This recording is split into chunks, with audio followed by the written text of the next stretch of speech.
Sud Radio, le 10h midi, mettez-vous d'accord, Valérie Expert. Avec vous sur Sud Radio pour les débats, avec aujourd'hui pour commenter l'actualité Florence Berthoud, bonjour, maire du 5e arrondissement de Paris. Alex Darmon, journaliste politique, bonjour. On vous retrouve sur votre chaîne YouTube Les Indécis, chaîne de débat politique. Éric Revel, journaliste, éditorialiste cher sur Valérie. Sud Radio, cher Éric. Tout compte fait, 7h20, grand matin Sud Radio. Et Benjamin Cauchy, chef d'entreprise, bonjour à vous. Bonjour Valérie, bonjour à tous. Allez, on va parler évidemment du sujet du jour, la constitutionnalisation de l'IVG. C'est aujourd'hui donc le Parlement vote pour l'inscription dans la Constitution. Qu'en pensez-vous ? Le RN lance sa campagne des européennes. Et l'agression antisémite dont on a parlé tout à l'heure dans l'émission Média à Paris et la multiplication de ces actes. Et puis comment lutter contre l'entrisme dans le sport. On commence avec vos coups de cœur et vos coups de gueule. Commençons peut-être avec Alex Darmon qui revient d'Israël et on avait envie d'entendre votre témoignage sur ce que vous avez vu et vécu, pu vivre là-bas. Écoutez, je suis parti parce que je prépare un documentaire en fait sur ce qui s'est passé le 7 octobre pour le 7 octobre prochain, notamment ce qui s'est passé dans les kibboutz, raconter l'histoire d'Israël à travers les kibboutz, et il se trouve que j'ai par ce voyage aussi pu me rendre dans des endroits où il est compliqué de se rendre habituellement, notamment à la frontière de Gaza, Erez Gaza, où j'ai pu voir le terminal où tout a commencé le 7 octobre. Je suis le seul à avoir pu filmer ça. Vous pouvez voir malheureusement les impacts de balles, les baraquements complètement cramés, où les militaires ont brûlé vifs à l'intérieur le 7 octobre. Et puis dans un deuxième temps, j'ai pu me rendre au kibbutz de Kfar Aza. Vous savez, c'est ce kibbutz à la frontière, pareil, de Gaza, collé à l'endroit où il y a eu le festival Nova, qui est collé à ce terminal de Erez Gaza, et où il y a eu 50 morts le 7 octobre. On m'a fait visiter et on m'a autorisé à filmer et à prendre des images de ces endroits qui vous font prendre conscience de malheureusement, et il faut bien le dire malheureusement, pourquoi on en est là aujourd'hui. Pourquoi aujourd'hui à Gaza c'est un enfer pour les Palestiniens, il faut le dire, c'est un enfer, et on espère tous qu'un cessez-le-feu va arriver. Mais quand vous visitez cet endroit de Kfar Aza où vous avez eu 50 morts le 7 octobre, vous comprenez aussi pourquoi les Israéliens ont déclenché cette guerre. Non, ont répondu à cette attaque, et pourquoi on est dans cette guerre aujourd'hui. Et je vous raconte juste une anecdote que j'ai pu écouter, que j'ai pu entendre la semaine dernière en visitant. C'est une militaire qui a 25 ans, qui s'appelle Ron, qui m'a accueilli, qui fait des études normalement et qui a arrêté ses études pour retourner dans le kibbutz d'où elle vient et où elle a perdu 8 amis à elle. Où elle m'a demandé, à un moment donné, elle m'a dit: écoute, je vais t'amener quelque part maintenant, mais je te demande s'il te plaît de t'en rappeler toute ta vie. Voilà. Et de le raconter derrière. Vous comprenez ce qu'elle veut vous dire, et là elle vous amène à ce moment-là dans une allée, ce qui s'appelle le quartier des jeunes du kibbutz, et on arrive au bout du kibbutz, au bout de l'allée en l'occurrence de ce kibbutz, de ce quartier des jeunes, et là elle me montre une maison de deux jeunes qui s'appellent Nahor et Sivan, qui sont des amis à elle, qui avaient 23 ans, qui se sont rencontrés à 16 ans et qui se sont installés dans ce kibbutz parce que les parents de Sivan étaient dans ce kibbutz et qui voulaient se rapprocher de ses parents, et qui ont perdu la vie le 7 octobre. Et elle m'a raconté comment j'ai pu rentrer dans la maison. Et je vous raconte ça parce que dans cette maison, en fait, la maman de Sivan a visité cette maison un mois seulement après l'horreur du 7 octobre. Et elle a décidé d'en faire un mémorial de cette maison, et où elle a projeté les derniers messages que Sivan a envoyés à son papa et à son copain, en l'occurrence Nahor, des photos d'eux. Elle a laissé en l'état la chambre du fond. Et je vous avoue que ça m'a un peu bouleversé. Je savais à quoi m'attendre, mais quand vous voyez, c'est toujours plus différent. À côté, leur meilleur ami, qui était la star de foot du kibbutz, aussi a été assassiné parce qu'il a voulu protéger sa copine en se jetant sur une grenade. Bref, des histoires comme ça, il y en a des dizaines, il y en a des milliers. Et ce qui m'a beaucoup marqué, vraiment beaucoup marqué, et je vous le dis, c'est qu'en sortant, j'étais pas bien. Je suis humain, comme tout le monde, j'étais pas bien. Et Ron m'a pris à part et m'a dit: écoute, maintenant, est-ce que tu vas le raconter, ça? Est-ce que tu vas raconter ce que t'as vu? Je lui ai dit que je racontais ça depuis longtemps, sans l'avoir vu, mais que je le racontais depuis longtemps et que je raconterais avec encore plus de force aujourd'hui. Et elle m'a dit: alors s'il te plaît, raconte quelque chose d'autre. C'est que dans 2 ans, tu reviendras ici, et nos enfants, nous courront encore dans cet endroit, qui est un kibbutz, qui est magnifique. Un kibbutz, c'est comme le paradis. Ils courront ici parce que notre place est ici. Voilà. Et quand elle m'a dit ça, ça a fait beaucoup écho, parce que ces gens des kibbutz, il faut le savoir, sont les gens de paix, Ce sont ceux qui veulent travailler, vivre et respirer avec les gens de Gaza. Et ce sont eux qu'on a tués et qu'on a assassinés le 7 octobre. Et on a tendance à l'oublier et à ne pas le rappeler. Ce sont eux les gens de paix qui aujourd'hui, eux les premiers demandent. Et non, parce que je rencontre aussi des parents d'otages et tout, qui eux-mêmes les premiers demandent le départ de Benjamin Netanyahou. Mais on oublie de dire que ce sont des Israéliens qui aiment leur pays, mais qui veulent vivre, simplement respirer. Voilà. Et vous racontez aussi qu'à Tel Aviv, la haine contre Netanyahou est très... La haine, je sais pas si c'est de la haine, en tout cas c'est une démocratie. Et quand vous vous baladez dans les rues de Tel Aviv, vous voyez des 4x3 de Benjamin Netanyahou avec sa tête en gros, où il y a écrit « tu es le responsable » en hébreu, « tu es le responsable, c'est toi qui dois partir ». Tout le monde demande des élections en Israël aujourd'hui, et je pense que la pression du peuple va s'accentuer encore plus dans les jours qui viennent pour qu'il y ait des élections. Ouais. Non, voilà. C'est un témoignage très fort. On en a parlé tous les deux parce que vous ne racontez pas tout, mais je le raconterai dans le film. Oui, de voir ce que vous avez pu vivre, je sais pas ce que ça vous inspire. Oui, bien sûr. Éric le témoignage, on l'écoute avec beaucoup d'attention, mais c'est vrai que ces kibboutz représentent la paix, et d'une certaine manière, je pense que le Hamas et certains Gazaouis qui ont pris part à ce pogrom ne s'attaquaient pas par hasard au kibboutz, justement. Ils voulaient tuer la paix, je pense. Ils voulaient tuer la paix. Et puis, l'autre chose aussi qui me frappe par rapport à Netanyahou, c'est que on peut se poser la question. Ce qui se passe aujourd'hui à Gaza est quand même terrifiant aussi. Ouais. Est-ce que Netanyahou n'a pas intérêt à ce que ce conflit armé se prolonge le plus longtemps possible pour que lui ait une sorte d'assurance vie politique? Et puis il y a des tas de questions que la commission d'enquête, je crois, qui est sur pied, mettra un jour prochainement. C'est pourquoi est-ce que les services secrets israéliens et américains ont été mis à ce point-là à défaut? Comment est-ce que ça a été possible? Les entraînements du Hamas. Il y a plein de questions quand même qui se posent autour de ce pogrom. Il y a un début de réponse que nous apporte d'ailleurs, que m'a apporté Ron quand j'ai visité, c'est qu'en fait, les Gazaouis travaillaient dans ces kibboutz et qui connaissaient tout. Donc quand ils arrivent ce 7 octobre à Kfar Aza, ils savent qu'il y a 7 gardes du corps à l'entrée, ils savent qu'ils doivent d'abord les tuer eux pour pouvoir ensuite rentrer, ils savent qu'ils peuvent aussi rentrer par l'arrière du kibbutz, parce que vous êtes vraiment collés à Gaza dans ces kibbutz, vous entendez la guerre. Moi j'ai entendu la guerre, j'ai eu l'occasion de me rendre à cette frontière-là, j'entendais les bombes, les échanges de mitraillettes, donc ils connaissaient, ils avaient les éléments de réponse. Les éléments.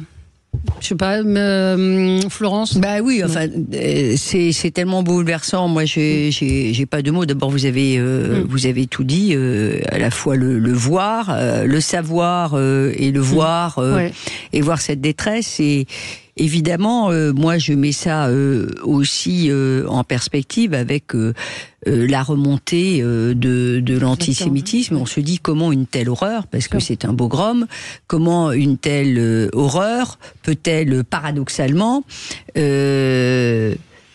se traduire par une remontée tout à fait inégalée de l'antisémitisme, puisque vous savez qu'en un mois après le pogrom du 7 octobre, on a eu plus d'actes antisémites en France que durant 3 ans.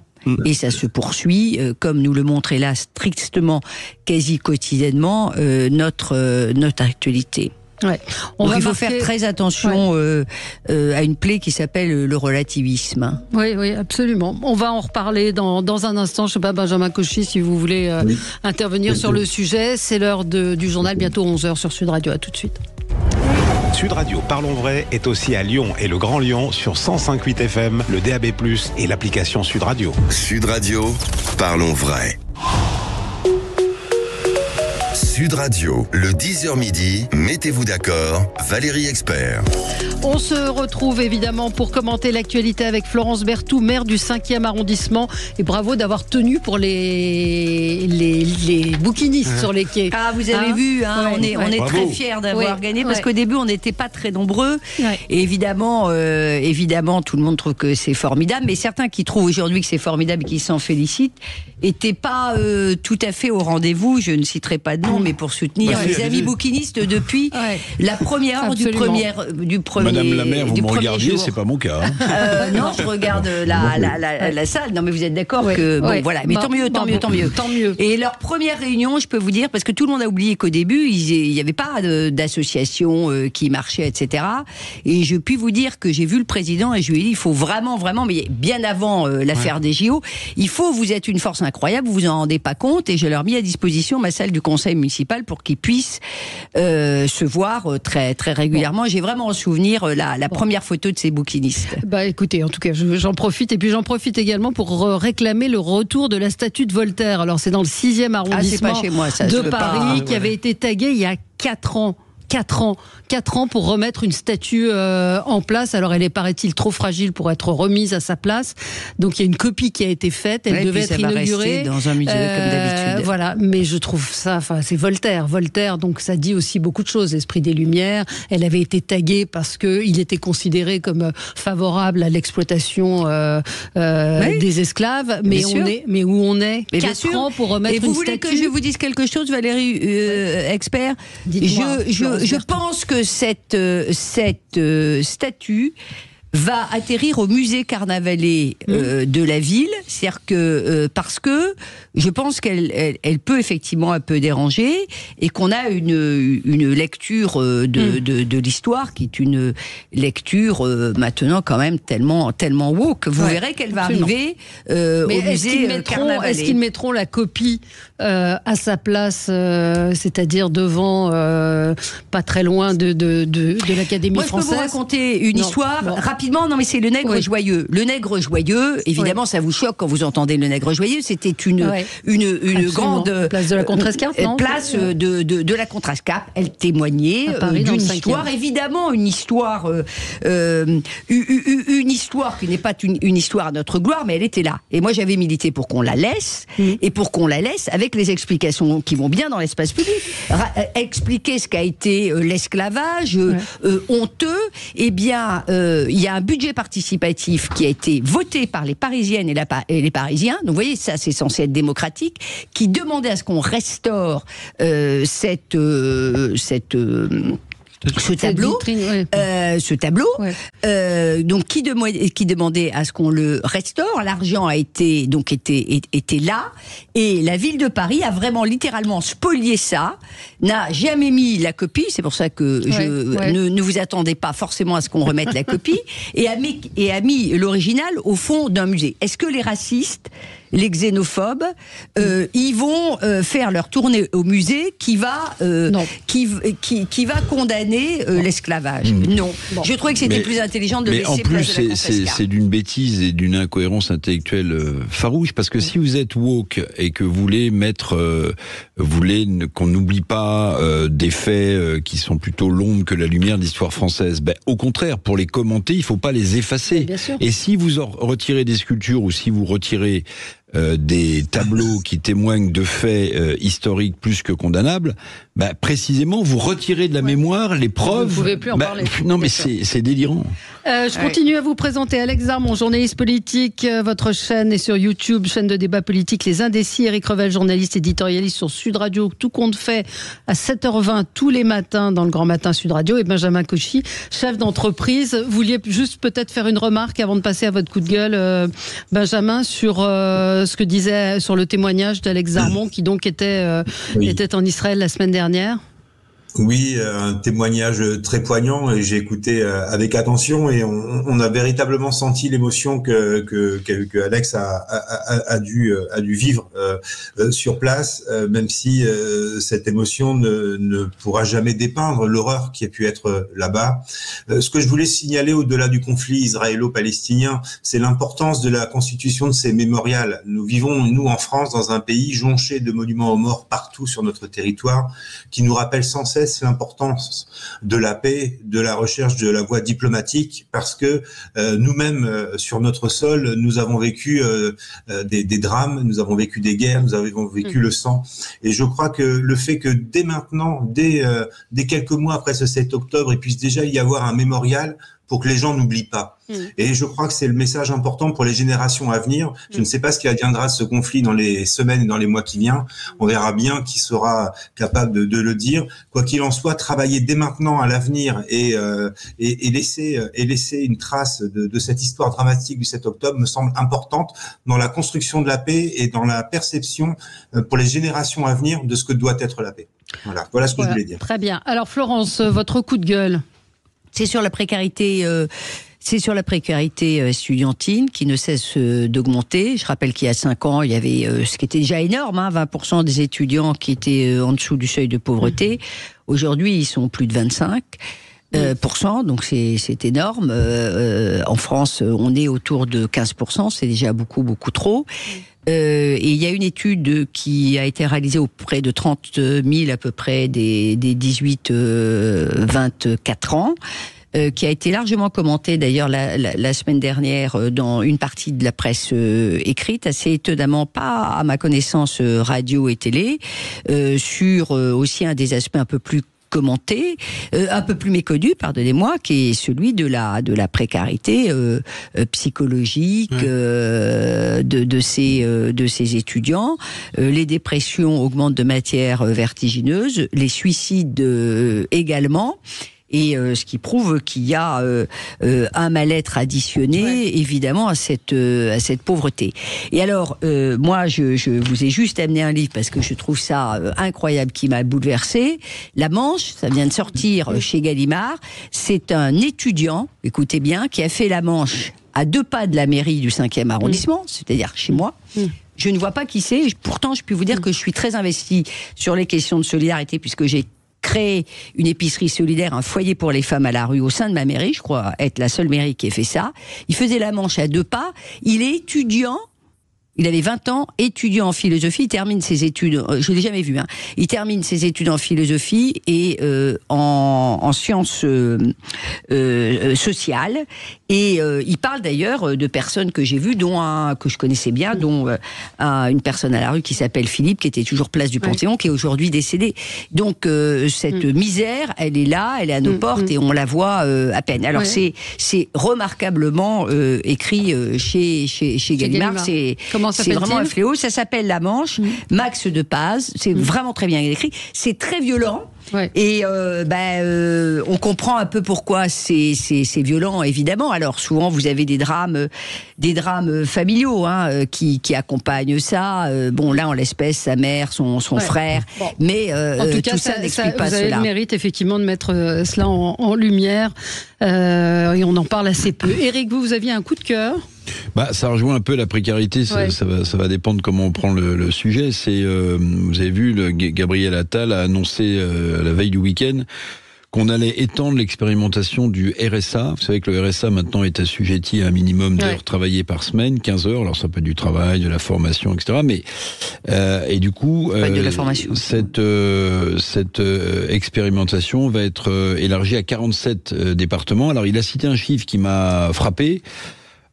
Pour justifier évidemment que l'expérimentation marchait et qu'il fallait l'étendre, il a dit que 49% des gens qui ont pris, subi, ont décidé d'accompagner cette nouveauté du RSA, 15 heures de travail par semaine, auraient retrouvé un travail. 49%, c'est le chiffre qu'il a cité.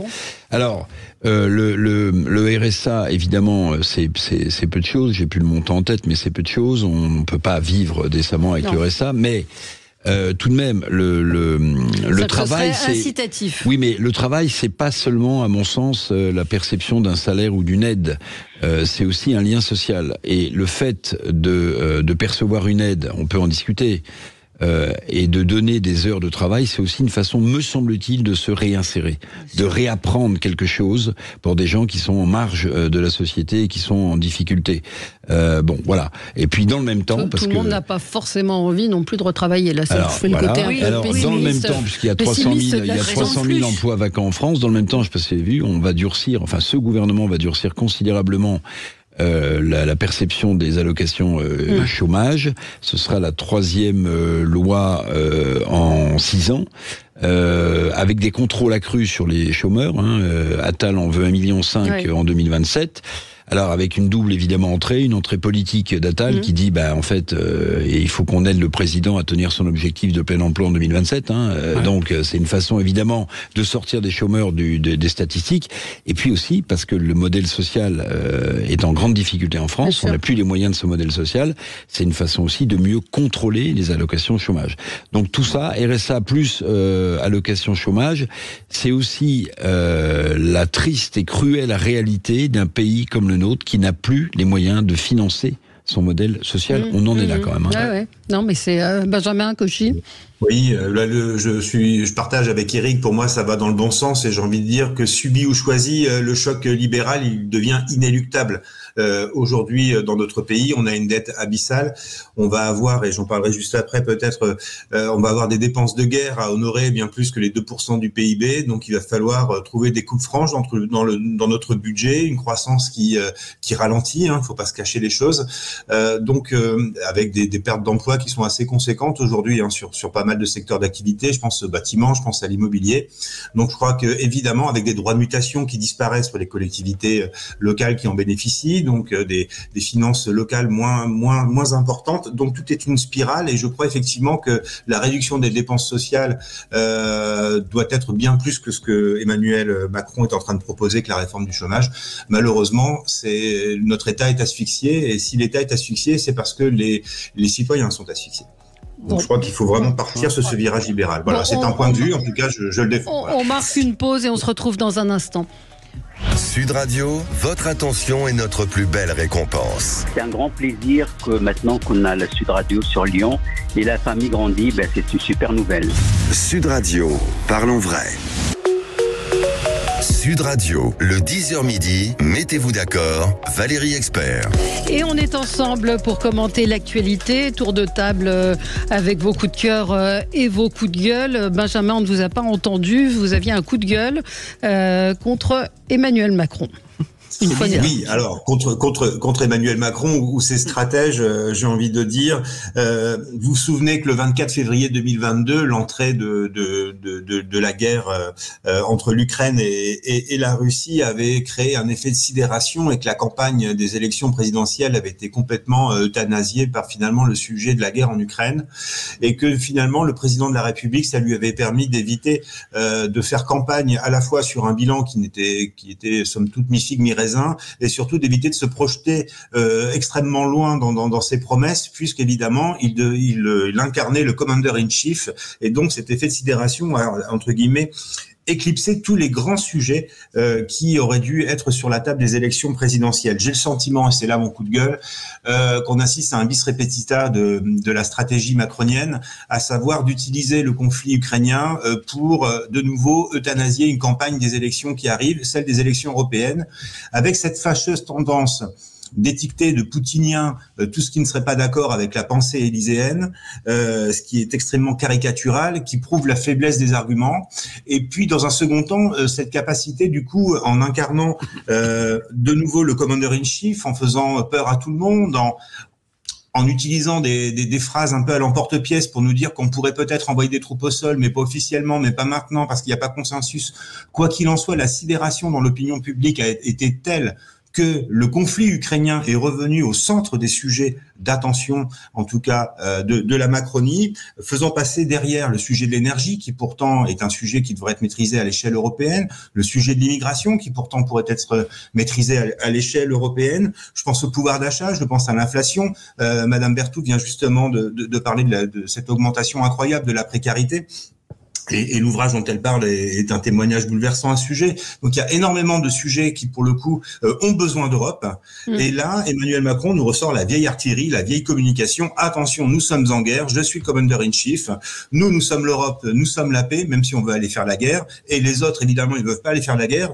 Donc ce sont les méchants. On arrive dans des caricatures qui, je trouve, nuisent à la qualité du débat politique.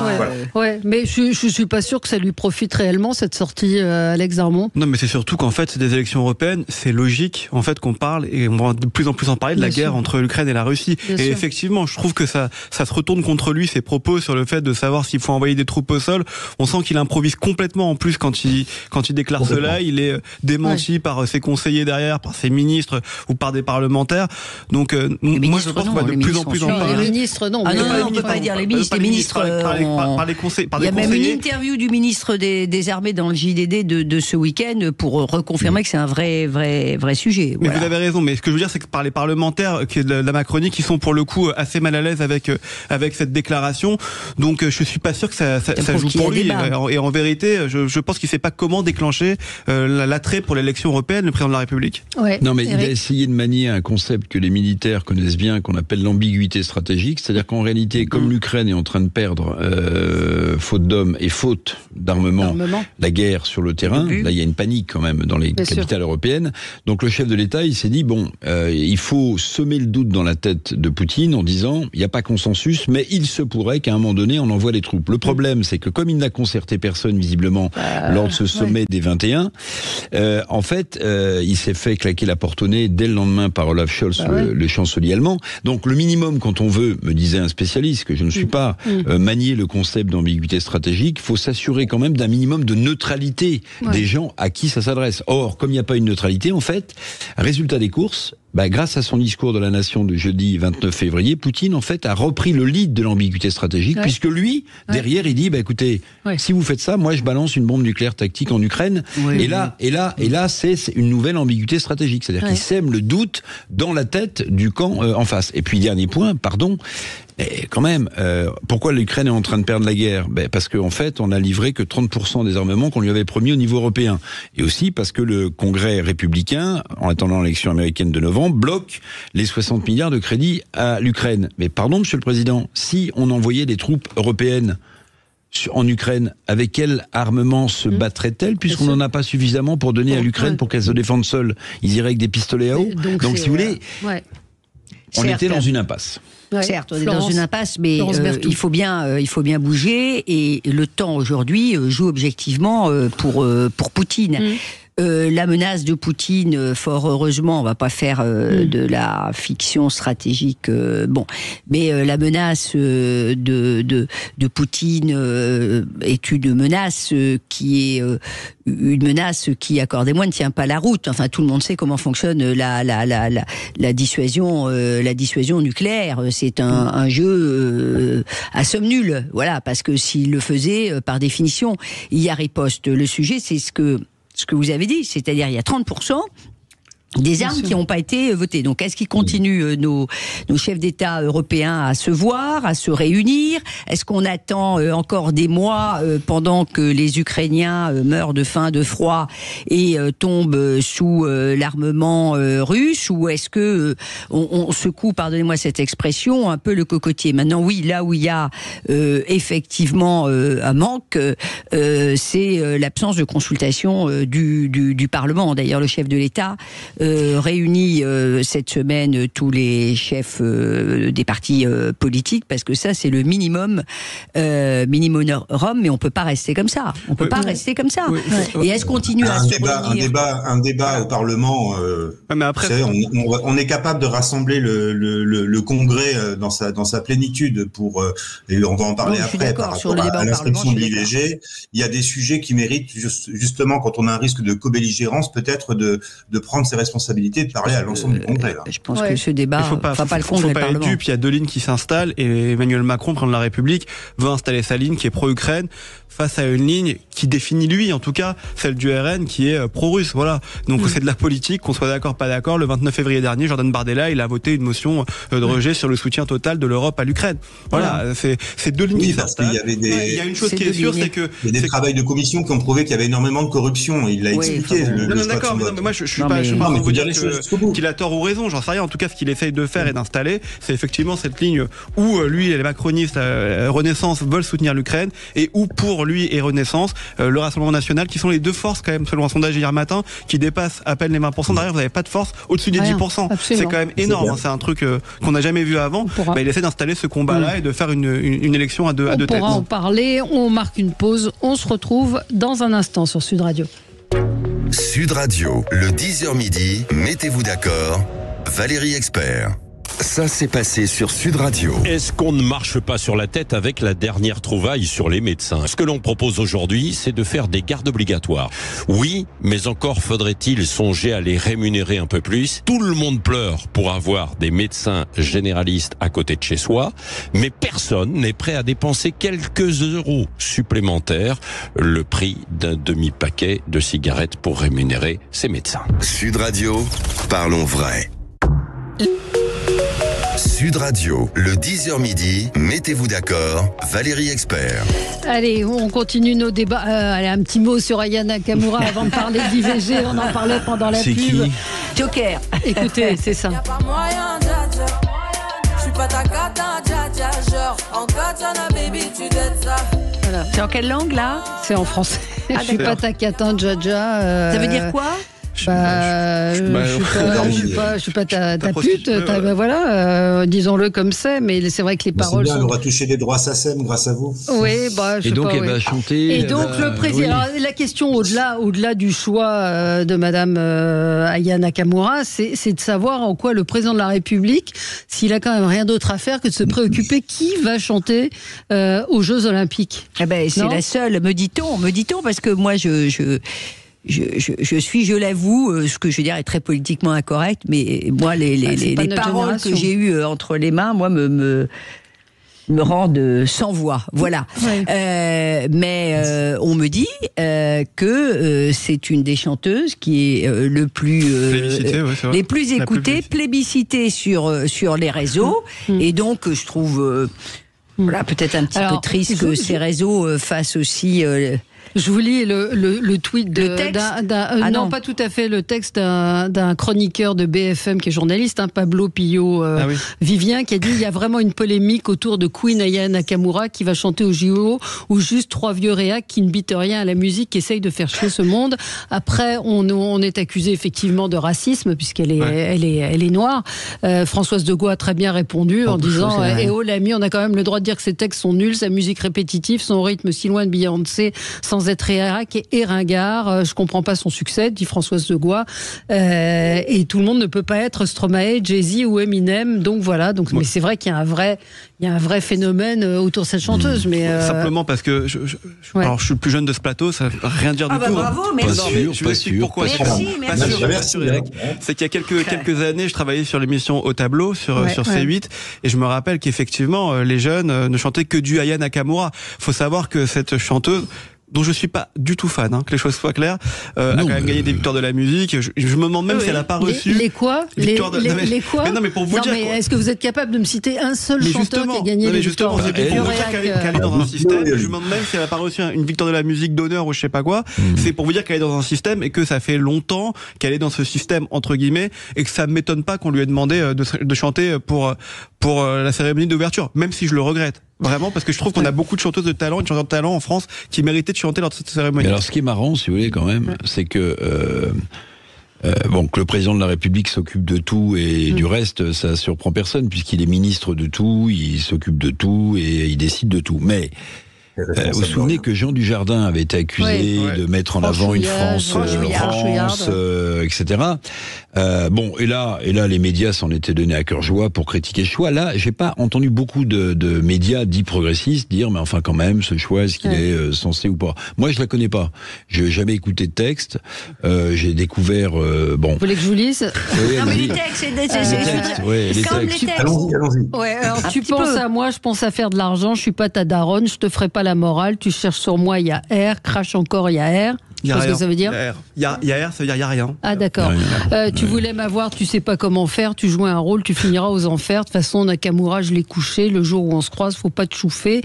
Bref. C'est la chanson la plus téléchargée au monde au moment où elle sort. Putain, mais tu déconnes. Mais c'est pas comme ça qu'on fait les choses. En fait, c'est le non, mais refrain. Attendez, on peut reconnaître aussi que peut-être qu'on est, pardonnez-moi, on est débordé, on comprend plus l'évolution de la société, etc. C'est ça. Mais pardonnez-moi, on parle des Jeux Olympiques. Et elle aurait tweeté Edith Piaf, qui, pardon? Ah oui, donc, parce qu'elle est censée chanter pour l'ouverture des Jeux, et elle ne sait pas qui est Edith Piaf, c'est une blague. Elle a dit c'est qui Edith Piaf, très curieusement, c'est ce que... C'est peut-être pour qu'on en parle, c'est dans la provoque et du marketing. Mais le responsable, c'est Emmanuel Macron quand même dans cette affaire. C'est produit par McFly et Carlito, et c'est ça. C'est quand même une dérive. On a quand même une dérive très marketée, très instagrammable finalement de la vie politique, qui est vraiment regrettable. Et donc on peut s'amuser de savoir de quel chanteur on va.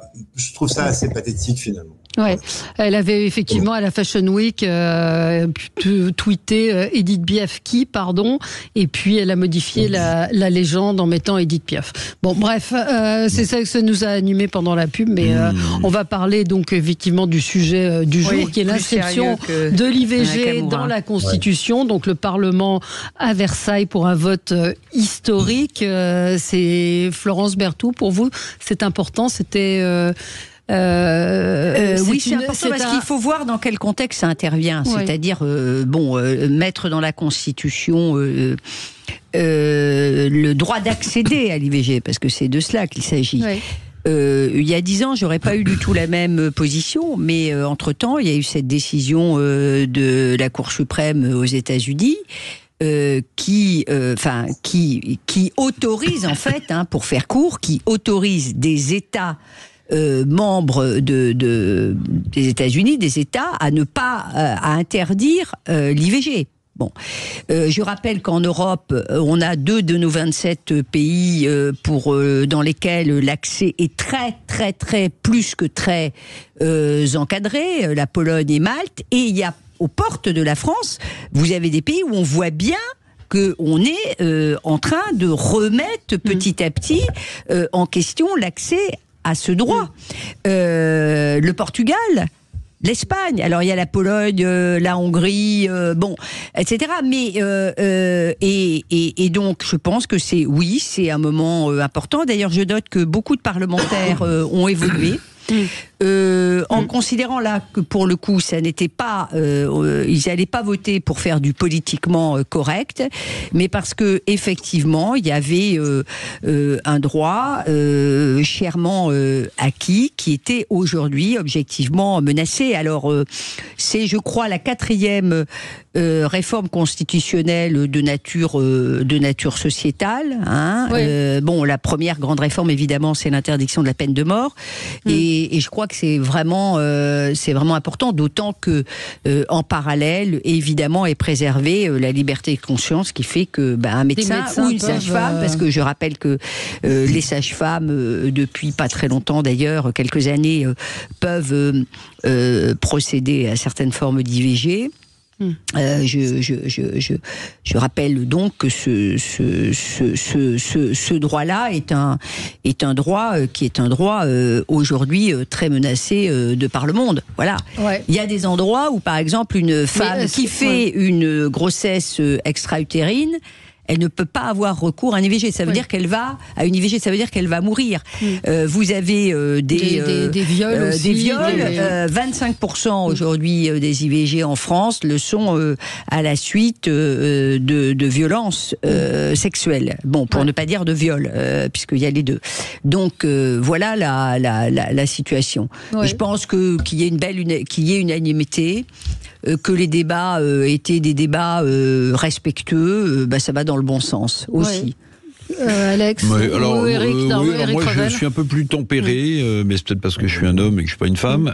Évidemment, il est hors de question de remettre en cause le droit, la loi Simone Veil, 1974. On se souvient de ces débats pendant lesquels d'ailleurs elle se faisait même insulter par son propre camp pour faire passer cette loi. Donc c'est pas le sujet. Non, le sujet, à mon sens, il est triple. D'abord, je partage assez l'avis de Gérard Larcher, président du Sénat, qui a, même s'il a laissé la liberté de vote au Sénat, au LR, qui a dit est-ce que c'est pas la porte ouverte à l'inscription un catalogue de droits sociaux? C'est un sujet qu'on peut se poser. Deuxième chose quand même, c'est que la possibilité pour une femme de disposer de son corps et d'avorter donc jusqu'à 14 semaines peut quand même aussi nous interroger. peut nous interroger. 14 semaines, on n'est plus dans un fœtus, on est face à un enfant. Est-ce que plus tard, au nom de cette loi constitutionnelle, on sera pas tenté, d'allonger un peu plus ces durées. Puis troisième point quand même qui me chagrine un peu, c'est que ça devient un droit opposable en fait maintenant que cette loi est inscrite dans la Constitution. C'est-à-dire que vous avez des médecins qui participent peut-être d'ailleurs parfois aux difficultés que les femmes ont à se faire avorter, qui disent mais en fait moi ma liberté de médecin c'est de dire que je ne veux pas pratiquer l'IVG. Non. Dès l'instant où c'est dans la Constitution, ça devient un droit opposable et en fait le médecin ne pourra plus jouir de sa liberté de médecin. Mais c'est tout. Enfin, pardonnez-moi, mais là, je suis extrêmement choquée. C'est totalement faux ce que vous venez de dire. Mais totalement faux. D'ailleurs, le ministre de la Justice l'a bien rappelé. Encore heureux qu'il y a cette liberté de conscience. Et d'ailleurs, si vous regardez chez les voisins, mais il faut pas tout mélanger. Attendez. Faut pas tout mélanger.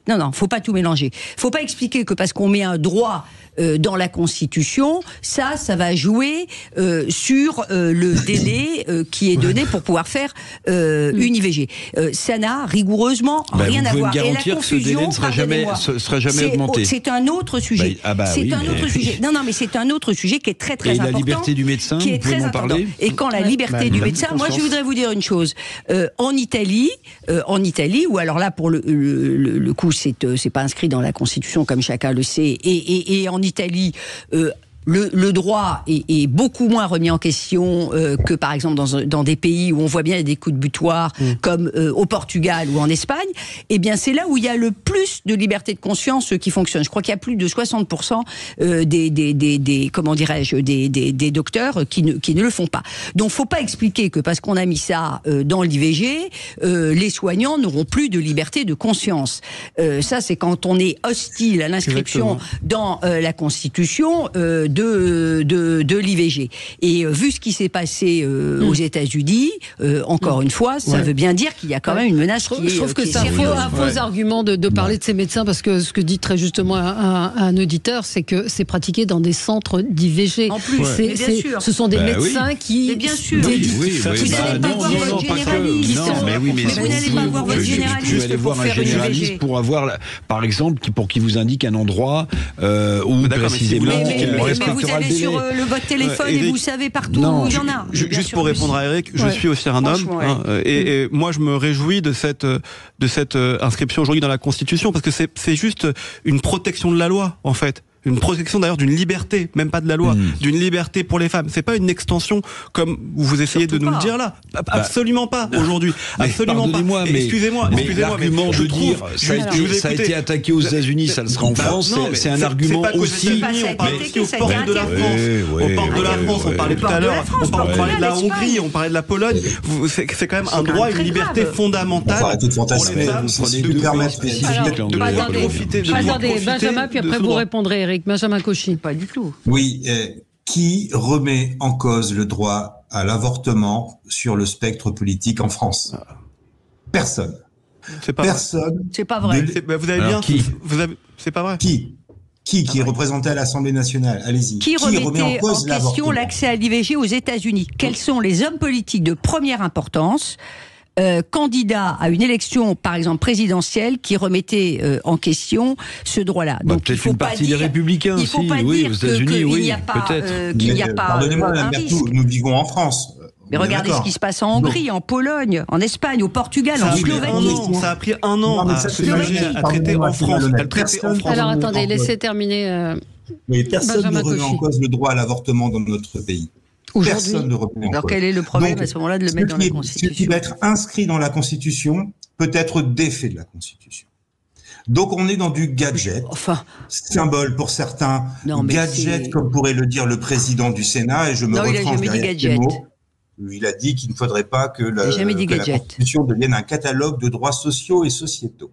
Exactement. Mais ça revient exactement à la même chose. C'est-à-dire qu'on va inscrire dans la Constitution des choses qui ne sont pas remises en cause dans notre pays. Mais qui pourrait l'être, c'est le principe. Mais attendez, mais le principe, c'est ça dans la Constitution ? Quand vous faites une déclaration des droits quand vous mettez dans le préambule de la Constitution une référence à la déclaration des droits de l'homme et du citoyen, vous pouvez dire, mais qui remet aujourd'hui en question le principe d'équité, le principe d'égalité et de fraternité? Donc à ce moment-là, le principe de la Constitution, c'est aussi de prévenir des risques. Sinon, à quoi sert notre Constitution? C'est aussi ça, ne l'oublions pas. Et regardez ce qu'a fait Jacques Chirac. Je vais aller plus loin, Madame Berthoud. Si Pardon. personne ne remet en cause le droit à l'avortement, mais qu'il est inscrit dans la Constitution, pourquoi le président de la République, je vais diverger un petit peu Valérie, mais vous allez comprendre, pourquoi le président de la République ne peut-il pas réunir en congrès l'ensemble des parlementaires pour mettre en place la proportionnelle dont il avait lui-même parlé. Mais c'est une loi, ça n'a rien à voir. Ou alors pour mettre en place une politique migratoire plus ferme. Ce que je suis en train de vous dire, c'est que sur des sujets qui ne sont absolument pas remis en cause par l'entièreté de la classe politique, le président de la République est capable de réunir en congrès pour inscrire dans la Constitution sur des sujets comme une demande référendaire sur les lois de l'immigration ou une réforme constitutionnelle pour donner plus de démocratie dans notre pays, qui sont des sujets qui sont réclamés par 70% des Français, le président de la République n'est pas capable de prendre le relais. Je ne remets pas en cause le droit à l'avortement, mais l'immense majorité, attendez, excusez-moi, mais l'immense majorité des Françaises et des Français sont favorables à l'inscription dans la Constitution. Quand vous me dites, mais l'immense majorité, au même titre que agir sur l'immigration, au même titre que réformer les modes de scrutin. C'est moins casse-gueule pour le président de la République. Non, mais ça, c'est autre chose. C'est politique. La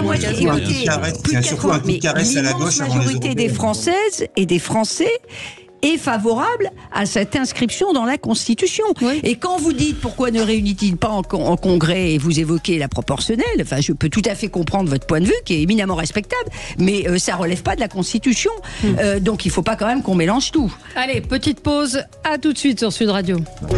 Sud Radio, le 10h midi, mettez-vous d'accord, Valérie Expert. Sud Radio, le 10h midi, mettez-vous d'accord, Valérie Expert.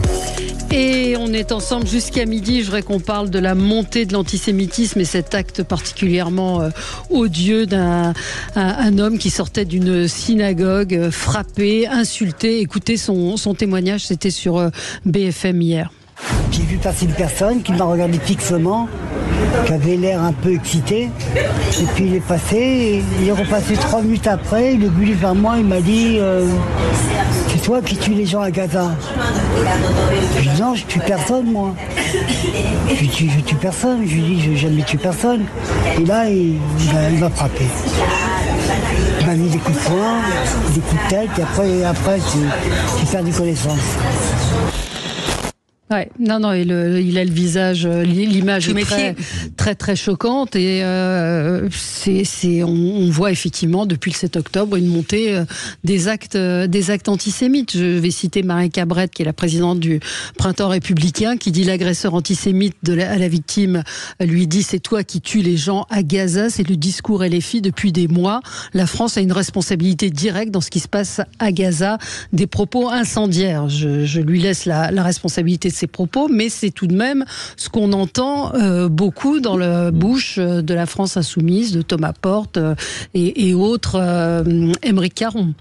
Oui, bien sûr. Oui, c'est un terreau politique pour la France insoumise qui a d'abord ciblé électoralement plutôt le vote musulman, hein. Bon, tout le monde le sait. Et donc, si vous ciblez le vote musulman pour faire des voix, en face, vous êtes obligé d'avoir une position extrêmement dure, voire caricaturale sur Israël, forcément. Oui. Donc, tout cela amène sans doute au comportement auquel on assiste. Mais l'explosion de l'antisémitisme en France, depuis le pogrom du 7 octobre, c'est aussi, pardonnez-moi, mais l'explosion d'un antisémitisme relativement latent quand même. Ouais. C'est-à-dire que l'antisémitisme en France, il n'est pas à partir du 7 octobre. Non. Il est réveillé dans la tête de certains depuis le 7 octobre, mais en fait, il existe, il a toujours été sous-jacent, et c'est ça qui qui est quand même assez terrifiant. Après, ce qui se passe à Gaza, moi je le dis toujours parce que je le pense, on voit des images, on voit ce peuple affamé qui est aussi l'otage des terroristes du Hamas, mais c'est absolument insupportable. C'est-à-dire qu'on se demande comment tout cela va se terminer. En tout cas, le peuple gazaoui, lui, il est pris entre le marteau de Tsahal et l'enclume des terroristes du Hamas, en fait. Hein. Il est aussi la victime de ce conflit, le peuple de Gaza. Hein. Bien sûr. Florence Berthoud. Oui, moi je suis tout à fait d'accord. Et alors, LFI a une part de responsabilité comme d'autres politiques, hein, mais une part de responsabilité c'est principalement très importante. Ils ont mis de l'huile sur le feu. Voilà. Ouais. Pour être tout à fait honnête intellectuellement, ils ont mis de l'huile sur le feu. Une petite braise qui est sous-jacente, c'est ce qu'on appelle un antisémitisme d'atmosphère, parce qu'il y a un antisémitisme d'atmosphère en France, et cet antisémitisme, il touche hélas tous les milieux. On assiste à des phénomènes de peur collective. Je vais vous raconter tout à l'heure hors antenne l'espèce de psychose qui s'est emparée de parents au moment où je propose d'attribuer le nom d'un rescapé d'Auschwitz-Birkenau, décision qui a été validée à l'unanimité par mon conseil municipal et par le conseil de Paris dans toutes ses composantes. Bon, et cette psychose, elle est aussi alimentée, pas que, mais il y a la peur qui est parfois véhiculée aussi par les médias, et puis par cet antisémitisme d'atmosphère qui se révèle à chaque fois qu'il y a une crise. Ouais. Juste le tweet de Thomas Porte hier, quelle honte de s'en prendre à une personne âgée. Ouais. Ils ont tous fait un tweet, Cette agression antisémite est inqualifiable, soutien total à cette personne, n'en doutez pas, votre place est en France. Ouais. Et la République se tient à vos côtés, votre place est en France. C'est un Est-ce côté. Qu'on dirait un catholique, votre oui, place c'est est ça. en France. En gros, c'est malgré. Oui, mais c'est en plus une méconnaissance. Vous voyez, c'est quand même aussi une méconnaissance. C'est sous-entendu malgré vos origines un peu douteuses. C'est de l'antisémitisme. C'est de l'antisémitisme, votre place. Pourquoi la place? Est-ce qu'on dit à un catholique? Est-ce qu'on dit à un protestant? Votre place est en France. Alors, peut-être une réaction, Benjamin Cauchy. Oui, écoutez, effectivement, la France insoumise elle porte une responsabilité. Je crois qu'autour de cette table, on partage ce sentiment ou ce point de vue. Moi, je pourrais parler aussi de la responsabilité des 40 dernières années, finalement. Aujourd'hui, la France insoumise récolte ce que les gouvernements des 40 dernières années n'ont pas su faire, à savoir l'assimilation, le développement des communautarismes, une immigration qui n'a pas été maîtrisée dans le sens où elle n'a pas été le fruit d'une assimilation.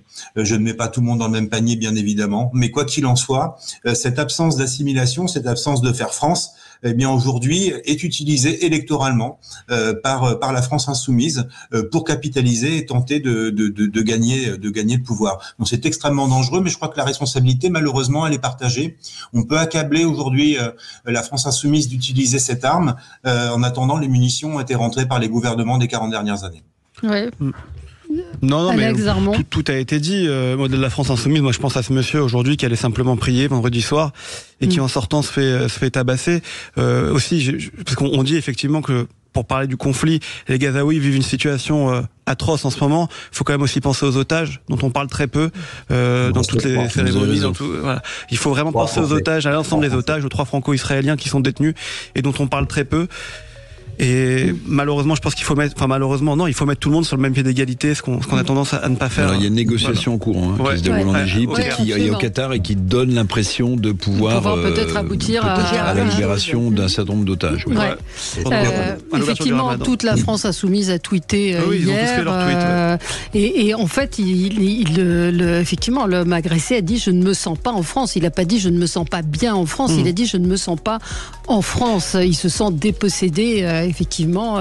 Mais ça fait longtemps. France, on parlait des militaires, des soldats, des policiers devant les synagogues et les lieux de culte et les établissements scolaires juifs. Ça fait longtemps que ça existe. Vraiment, ça doit faire au moins 20-30 ans que malheureusement vous avez devant les lieux de culte juifs des moyens de protection. Et c'est terrible pour les enfants qui vont dans ces écoles-là d'ailleurs. Merci à tous les 4. Merci. Dans Merci, un instant, Valérie. André Berkoff. Très bonne journée sur Sud Radio.